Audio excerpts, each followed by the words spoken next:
No terceiro trimestre de 2024, o Itaú cresceu 18% o seu lucro líquido em comparação ao mesmo trimestre do ano passado. Será que a ação está barata e vale a pena investir no Itaú agora, com foco em receber grandes dividendos ano que vem? Bem, pessoal, então estamos aqui no Brasil Journal, né, um dos destaques de hoje, do dia, né, que eu já fiz um vídeo, inclusive eu estou no mesmo dia que eu fiz o vídeo da Eletromídia, eu vou deixar aqui nos cards também. Não sei se esse vídeo vai pro ar amanhã ou quinta, mas hoje foi um dia bem movimentado aí, saiu o resultado do Itaú e essa compra da Globo que eu fiz o vídeo, mas o resultado do Itaú foi extraordinário, né? O Itaú conseguiu um lucro de 10,7 bi no terceiro trimestre de 2024, que foi um crescimento de mais de 18% aí em relação ao terceiro trimestre de 2023. E o mais interessante foi o indicador do ROI, né, que é o assim o indicador chave da rentabilidade de um banco, da qualidade da operação desse banco, né, que é o retorno sobre o patrimônio líquido, porque os bancos não são que nem as empresas que pegam a dívida. A gente olha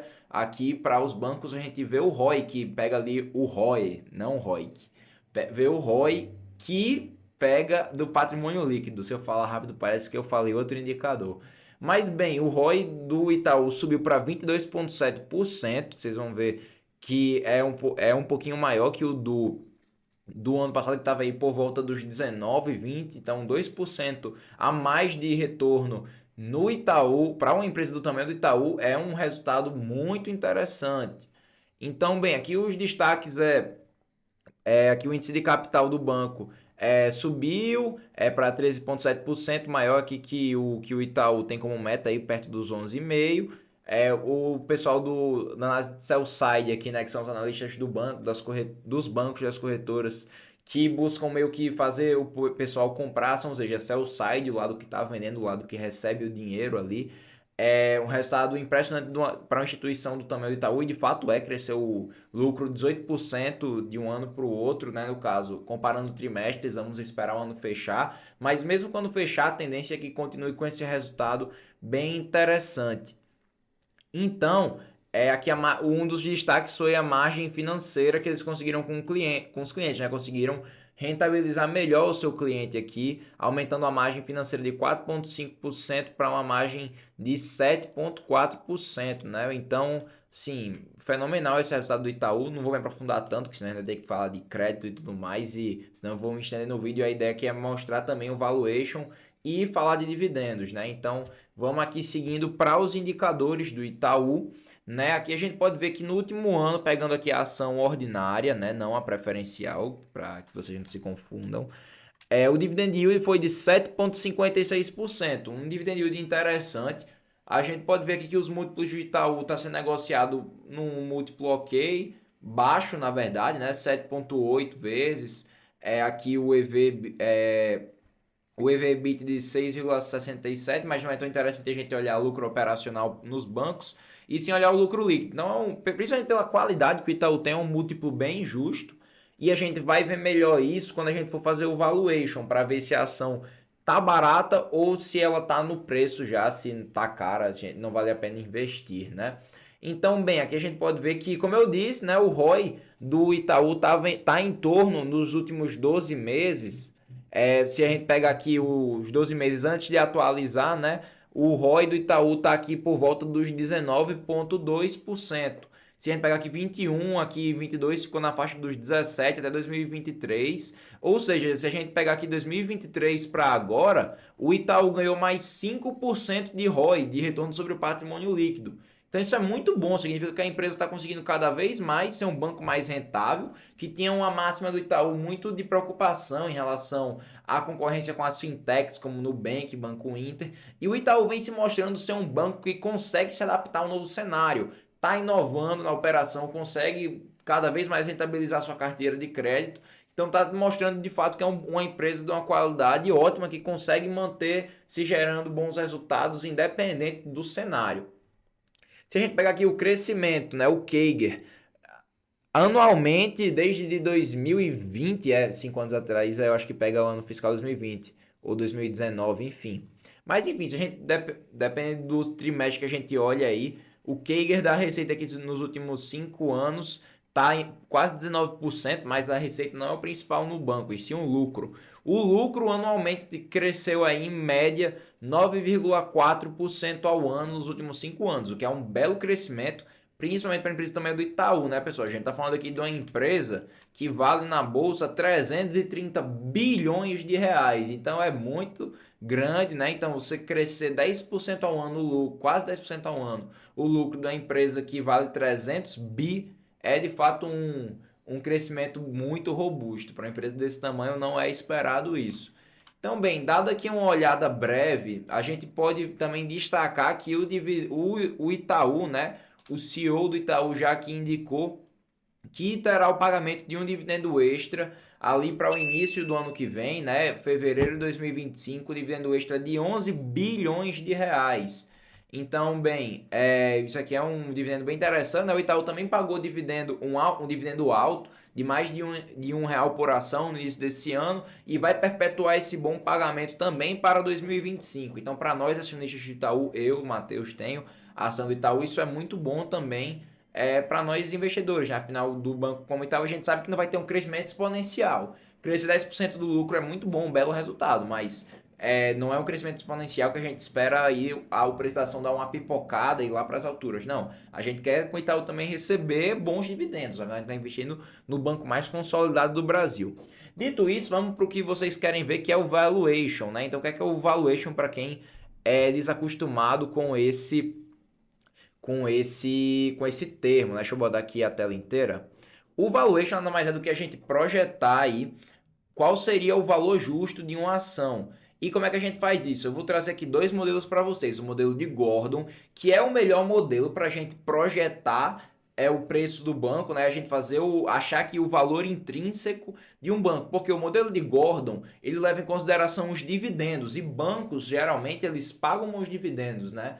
Então, assim, para empresas do setor elétrico também o modelo de Gordon é muito interessante, principalmente para as que mais pagam dividendos. E como aqui os bancos não são ali empresas que a gente vai esperar um crescimento exponencial, que seja melhor a gente projetar, por exemplo, pelo modelo dos fluxos de caixa descontados, que a gente vai projetando aí o quanto a empresa vai gerar de caixa para os próximos anos e traz isso a um valor presente. Eu acredito que o modelo de Gordon e muitos investidores maiores de mercado acreditam que o modelo de Gordon é interessante para você projetar bancos, certo? E aí como é que a gente faz esse cálculo? Primeiro um indicadorzinho aqui que talvez você nunca tenha ouvido falar, que é o WOC, que é o custo médio ponderado de capital. O que é isso? Em uma empresa normal, ele seria ali, em média, o quanto essa empresa, qual é o custo econômico. Isso aqui é um conceito da microeconomia.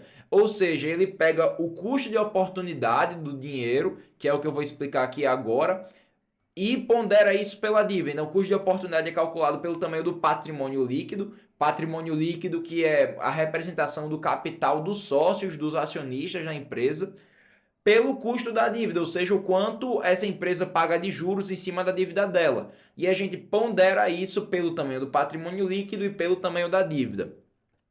O custo de oportunidade, tentando aqui explicar da forma mais breve e simples possível, ele seria mais ou menos o quanto de retorno a gente exige por estar botando nosso dinheiro no Itaú, ou seja, qual o custo de oportunidade do nosso dinheiro, quanto a gente exige, qual o custo para a gente estar colocando dinheiro no Itaú e não colocar isso em outro canto, seja um canto, alguma aplicação com menor risco, uma aplicação com menor risco. Então, o custo de oportunidade seria basicamente o custo do seu dinheiro investido nisso, de forma figurada, né? Falando aqui de uma forma mais simples, é isso. No banco, né, no Itaú, a gente não usa o WOC diretamente. O WOC de um banco, né, que é o custo médio ponderado de capital, é igual ao custo de oportunidade. O CAE, que em inglês é Cost of Equity, ou seja, custo do patrimônio líquido, dando uma tradução livre aqui, né, novamente. Então, aqui, o custo de oportunidade vai ser o quê?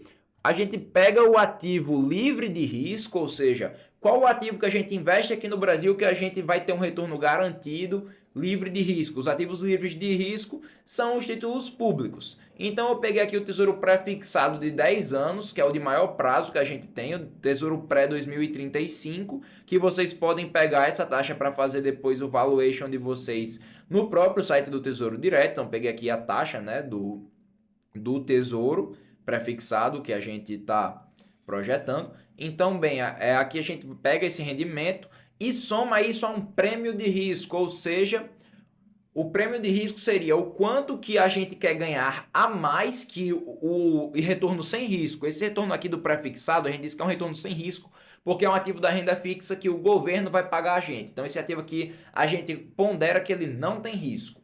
E aí, o prêmio de risco seria o quanto a gente exige a mais do ativo sem risco para ganhar estando investindo nessa empresa, no Itaú aqui no caso. O beta é um indicador que ele diz meio que ali a correlação, meio que a cada 1% que o índice Bovespa sobe, o quanto aqui o Itaú tende a subir. Ou seja, o beta de 1 significa que se o índice Bovespa sobe 1%, o Itaú tende a subir 1,02%. Isso acontece aqui porque o Itaú é bem relevante no índice Bovespa. Então acaba que por ser uma empresa muito grande e por ter também muito investidor gringo com muito capital nisso, acaba que meio que segue um pouco da tendência da Bolsa Brasileira. Não é tão descorrelacionado assim do índice. Afinal, se o Itaú subir muito, o índice Bovespa é influenciado por isso, porque o Itaú pesa muito dentro do índice. Então acaba que a gente vai ter aqui um retorno próximo dos 6,5%. O que é esse 6,5%? É a média de retorno histórico do índice Bovespa. Então, historicamente, a cada ano a gente tem um retorno em média de 6,5% no índice Bovespa. É o retorno médio histórico do nosso índice, da nossa bolsa. Assim, a gente chega a um custo de oportunidade de 16,46%.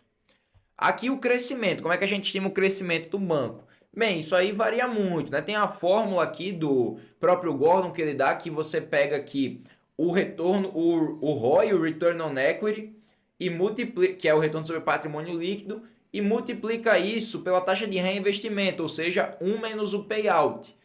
Ou seja, o que é que a empresa não, o que é que a empresa gera de lucro ali que ela deixa com ela, com a própria empresa, que não sai de dividendo. Se eu fizesse isso com o Itaú, ia dar uma taxa de crescimento muito alta, e não é isso que a gente quer. A gente quer aqui ser o mais realista possível.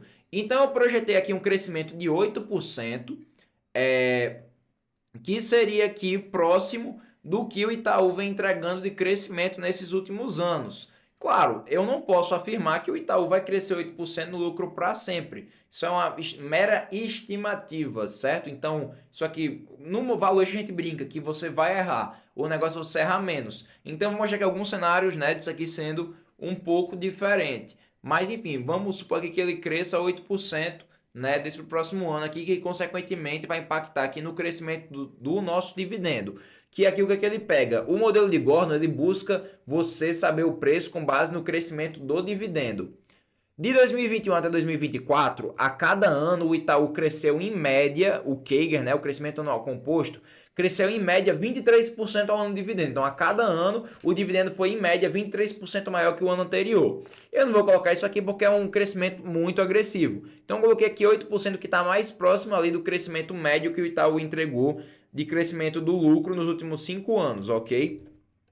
Assim, eu peguei o dividendo dos últimos 12 meses, projetei aqui a nossa taxa de crescimento e então a gente chega aqui no dividendo projetado de 2,43. Eu coloquei aqui também o dividendo extra, isso aqui não entra na conta do valuation, mas só para vocês verem que o dividendo extra do Itaú ano que vem tende a ser em média 1,12 R$1,12 já de dividendo extra no início do ano que vem. Então quem é acionista tem de receber isso aqui. Chegando aqui no preço justo do Itaú, pegando essas premissas, né, considerando um custo de capital de 19,46, pelo crescimento aqui de 8%, a gente chega num preço justo para o Itaú de R$21. Isso, né, obviamente é menor do que o preço que está negociado. O Itaú hoje está em média aqui uns R$30. Deixa eu colocar aqui o preço, que no Excel dá para a gente puxar isso. Que é o preço hoje do Itaú, está R$31. Então, pelo modelo de Gordon, se a gente considerar um crescimento de 8%, hoje a empresa já está precificada, está até acima do preço justo. Se a gente colocar aqui esse crescimento, claro, eu não concordo você projetar isso aqui, mas se você colocar aqui que o Itaú para o ano que vem vai crescer o dividendo na mesma proporção que ele cresceu nos últimos anos, isso aqui você está mais arriscado a errar, mas vamos considerar isso aqui. Se você considerar que ele vai crescer a mesma porcentagem, o modelo não dá certo, porque no modelo de Gordon, o crescimento do dividendo tem que ser menor que o nosso custo de oportunidade, que senão o modelo já fica errado. Vamos colocar aqui um crescimento bem próximo aqui do custo de oportunidade. Vamos colocar aqui que ele vai crescer 16% de dividendo para o ano que vem. Que já dá a ação já pula aí para R$ 72. Se a gente colocar aqui que ele vai crescer, por exemplo, 14%. Aqui a gente já tem uma margem maior. Então, se o Itaú crescer o dividendo de uma forma interessante para o próximo ano, aí possa ser que de fato o Itaú esteja ainda mais subprecificado. Que eu, Matheus, acredito tá num preço interessante ainda, porque aquela nossa relação preço-lucro lá tá muito interessante de 7 vezes. O Itaú é uma empresa com uma qualidade muito boa e vem mostrando isso nos resultados. Antes de eu ir para aqui para a próxima fórmula, vale lembrar que nada que eu falo aqui é recomendação. Então lembrem disso.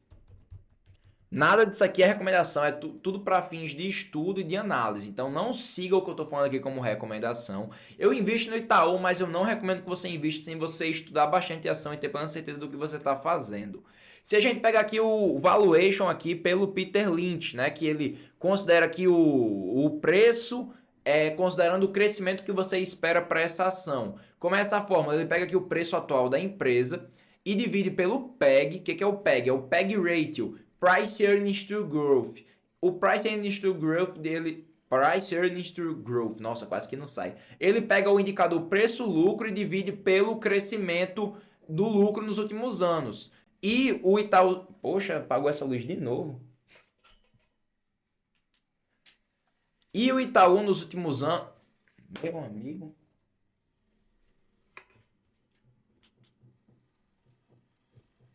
E o Itaú tem um PEG rate menor que 1, ou seja, significa que o nosso preço-lucro está bem justificado pelo crescimento. Então o Itaú está precificado de acordo com o seu crescimento dos últimos anos de forma interessante. Não, se eu projetar aqui o crescimento também de 8% lá, como a gente fez no início do outro modelo, aí o preço justo aqui do Peter Lynch já chega aqui nos R$ 28,35, próximo do que o Itaú está hoje. Então, por esse modelo do Peter Lynch, o mercado está precificando mais ou menos o crescimento que o Itaú tende a ter para os próximos anos. Se a gente supor aqui uma taxa de crescimento um pouquinho maior, de 10%, aí eu já tenho um pequeno upside aí de uns mais de 10% para a ação. Mas é isso, assim, o Itaú é a maior barganha da bolsa, não tá estupidamente barato nem nada. Mas a gente considerar que é uma empresa com uma boa qualidade, com o potencial de crescer cada vez mais o dividendo pago ao acionista, posso dizer que sim, a gente tem uma oportunidade interessante no Itaú. Eu invisto no Itaú há alguns anos já, há uns 2 anos que eu estou posicionado, e eu acredito que sim, a empresa vai continuar entregando bons resultados, e por isso eu, Matheus, fico confortável de manter uma posição no Itaú. Mas como eu disse, não é uma recomendação, eu recomendo que você estude bem antes de tomar qualquer decisão. Vou ficando por aqui, um forte abraço e até o nosso próximo vídeo. Valeu, pessoal!